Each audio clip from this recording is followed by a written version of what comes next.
Hey, what is up YouTube? Today I am going to be installing a Radius X clutch from Rekluse in my KTM 252 stroke. The first step is to soak the EXP disc and the friction discs in fresh oil. You can do this for about 5 minutes or just let them sit there while you're doing the install of the other parts. So first things first, we need to remove the clutch cover.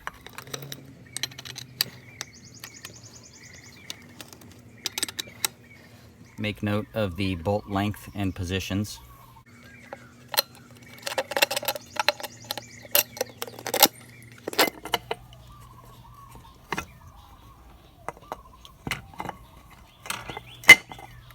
It's probably also a good idea to remove the brake pedal bolt so that you can get the lever out of the way of the clutch pack.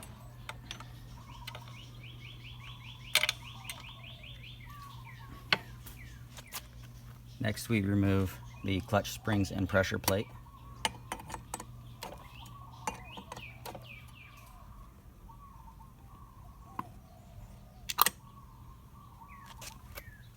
Remove the throw out.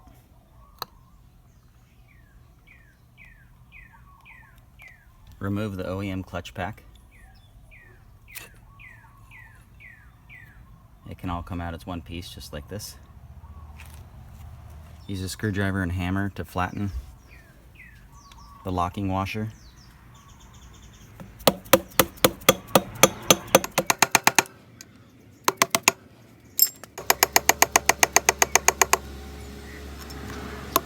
Use a 27mm socket and an impact to remove the clutch hub.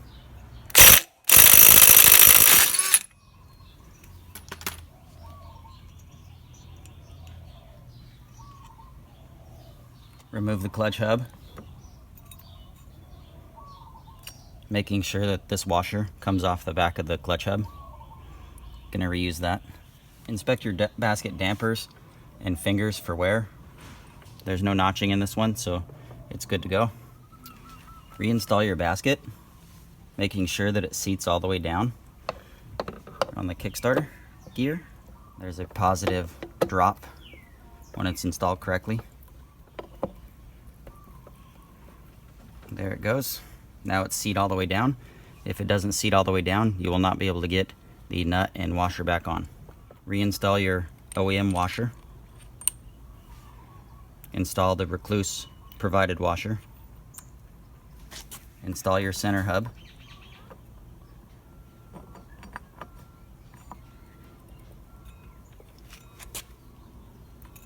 Install your tab washer. And install your clutch nut. After torquing the nut to 74 foot-pounds, use large pliers to flatten the tabs back into place. Next, we install the Rekluse provided basket sleeves. We're going to make sure that the bottom is facing downward and that the hooked part is facing in towards the basket.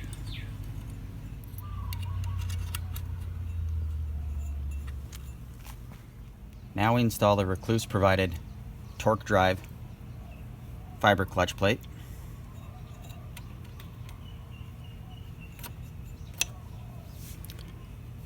Followed by a steel drive disc. And we do this until all the discs are used up. There should be 8 of each. Once we have the clutch pack installed, we should be ending on a steel drive plate. And then we're going to install the EXP disc on top of that. You can see the EXP disc is a friction disc itself, so it needs to be against the steel drive plate. Sometimes the little basket fingers make it a little harder to get the plate in there if they're out of alignment.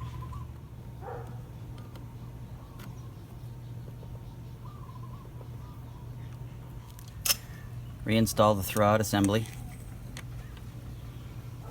and place the provided Rekluse throw-out spacer on top.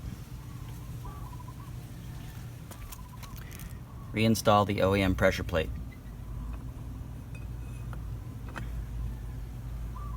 Install the Rekluse springs with your OEM bolts. Torque the clutch bolts to 7.4 foot-pounds and check the clutch for operation at the lever.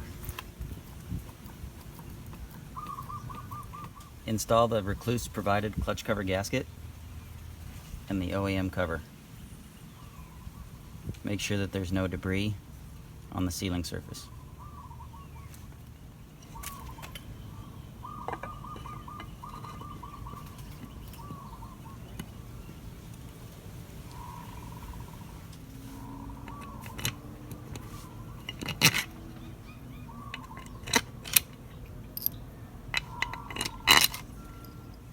Reinstall the brake pedal spring and the brake pedal bolt using a little bit of medium Loctite on the brake pedal bolt so you don't lose your brakes.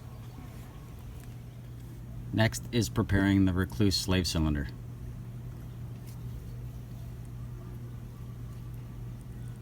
Bottom out the slave cylinder with your thumbs.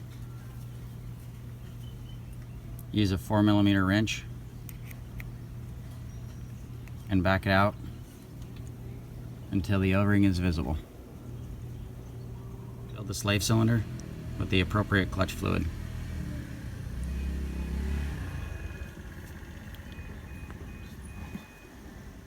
Screw the slave cylinder clockwise until it bottoms out.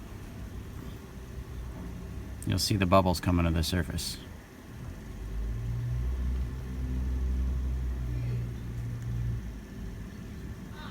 All the fluid has gone inside the slave cylinder. Back the screw out and repeat this until you don't see any bubbles. Once you completed the bleeding steps by compressing this and unscrewing and bottoming out this, you will see that there's no bubbles left.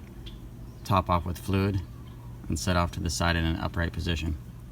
Now with the bike standing upright on a secure bike stand, use a 12mm socket to loosen the banjo bolt.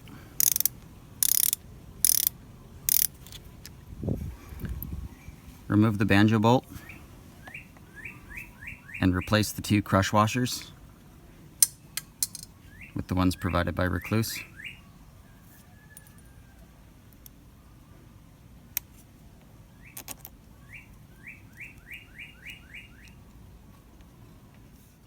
And install the Rekluse slave cylinder.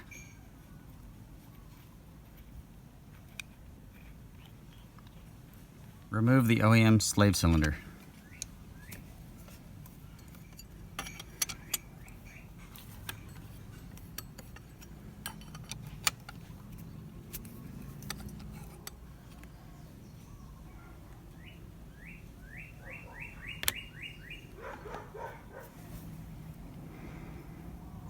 If your bike has the diaphragm seal, you do not need to replace this.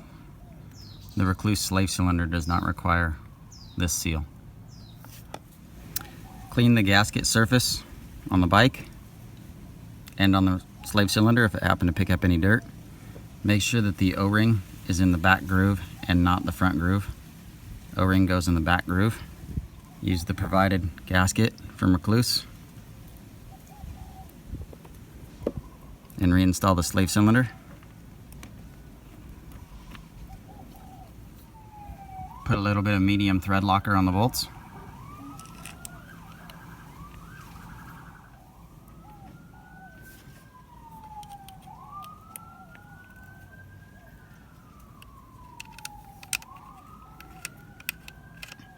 Now torque the bolts to spec.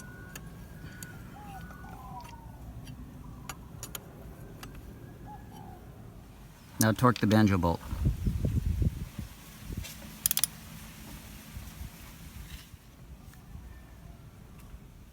Now up to the handlebars.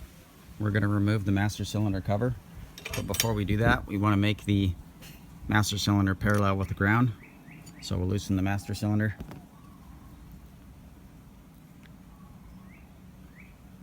And move it up. This will prevent fluid from spilling when we're trying to bleed the system. Remove the master cylinder cover.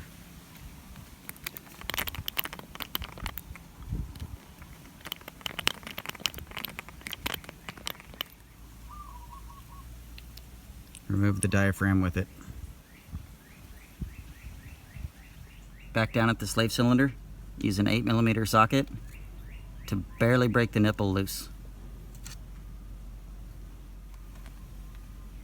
Install the provided bleeder hose.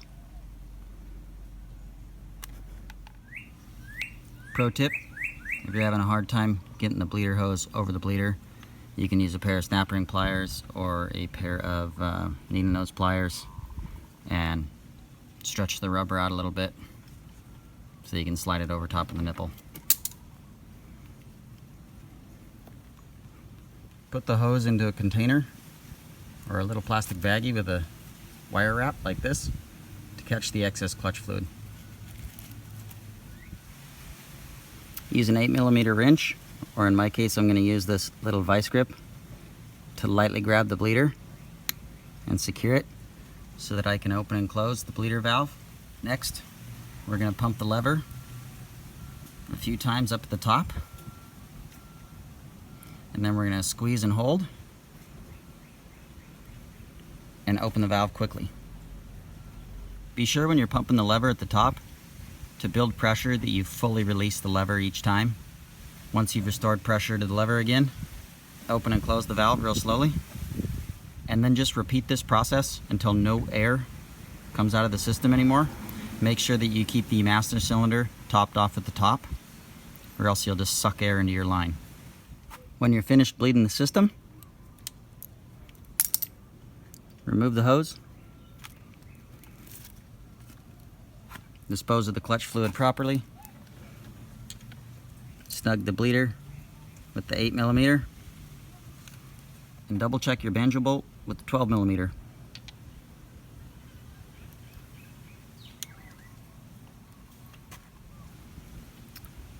Reinstall the nipple protector. Back up at the handlebar, make sure your master cylinder is about 3/4 full. Reinstall the diaphragm. Some fluid will push out. And reinstall the master cylinder cap.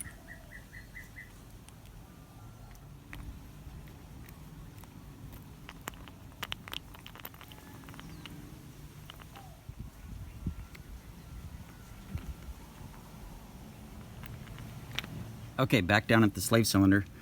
We're going to start with the slave cylinder screwed out so that the O-ring is showing.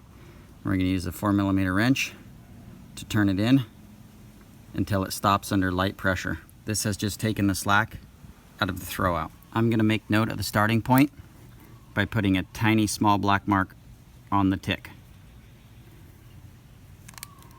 Now I'm going to take the 4mm wrench and I'm going to do 1 full turn plus 2 ticks away from that point.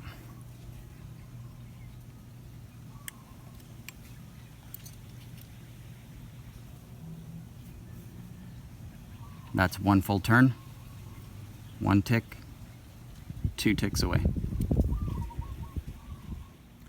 Now back up here at the handlebar, I'm going to use the supplied rubber band to check the free play gain. We're going to loop the rubber band around the handlebar and break it. Now we're going to use the supplied rubber band to check the free play gain, and I broke my rubber band, so I tied it in a knot, and I'm going to put it over the handlebar, and all we're doing is we're taking the clutch play out with the rubber band and placing pressure on the rubber band. So as we rev the engine, we can see where the play happens. So now with the rubber band installed, we're going to start up the engine. We're going to let it warm up and let all the neighborhood dogs bark. And we're going to check the free play gain. And what we're looking for is 3 to 5 millimeters of movement. And just for the video reference, I'm going to put this little Allen wrench up there, hex wrench, whatever you want to call it. And you're going to see the lever move as I rev the bike up.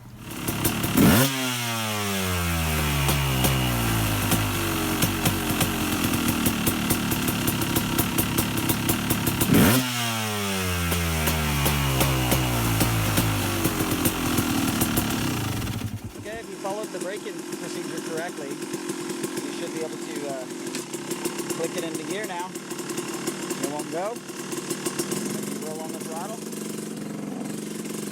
it'll doesn't take off. Come to a complete stop with no clutch. Flick it into second gear. Do it with no clutch. Second gear.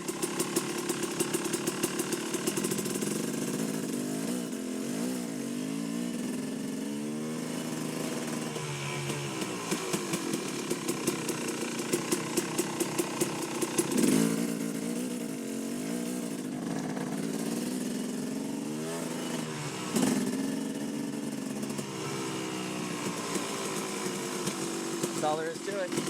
Just so you can see that the clutch works normally, I'm in first gear. Rev it up, it doesn't take off. Let out the clutch, it takes off. Coming to a stop in first gear with no clutch. Flick it into second gear. I'm in second gear right now, no clutch. So now that the break-in procedure's been performed, we'll check the free play gain one more time.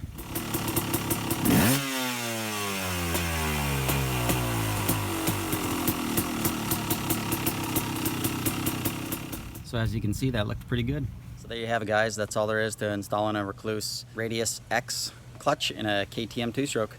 If you're a good mechanic, shouldn't take you very long. Maybe about 2 hours with the break-in procedure.